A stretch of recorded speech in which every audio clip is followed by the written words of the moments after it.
Отмыться от грехов – такую цель ставит себе большая часть тех, кто совершает традиционные крещенские купания. Священнослужители не раз напоминали верующим – это не более чем народный обычай, и для отпущения грехов у церкви существуют свои обряды.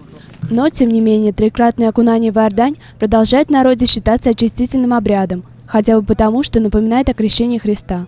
Бога тоже купали. Если грехи оставить в воде не удастся, то самому под лед провалиться можно запросто. Так, в 2009 году тонкая корка льда не выдержала, и около сотни людей оказались в реке. Если бы не спасатели, не обошлось бы тогда без жертв. Поэтому для того, чтобы в этом году чрезвычайных ситуаций не возникло, предприняли особые меры безопасности. Купания были организованы не ночью, а в дневное время.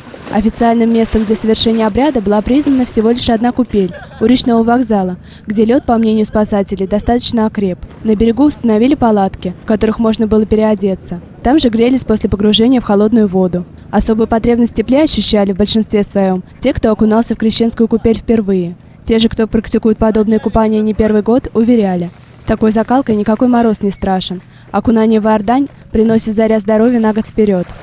Но мы всегда говорили, что надо перед тем, как обряд такой осуществлять, надо подготовиться, надо знать свои факторы риска по здоровью и только основываясь на здоровье. Если для одних непременным атрибутом крещения является купание, то для других святая вода, за которой выстраиваются целые очереди в храмы.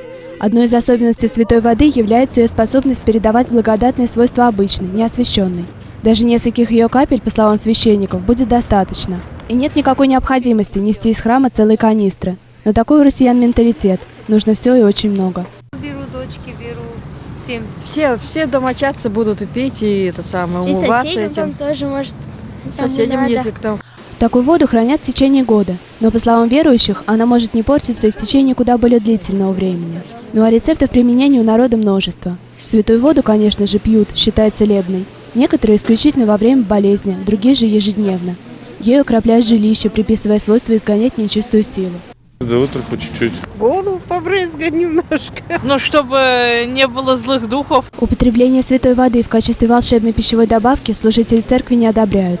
По их мнению, святая вода поможет лишь в том случае, если человек истинно верующий. А пить ее без веры – все равно, что пытаться купанием смыть с себя грехи. Мария Лебедева, Андрей Шибаев, РЕН-ТВ Пилот.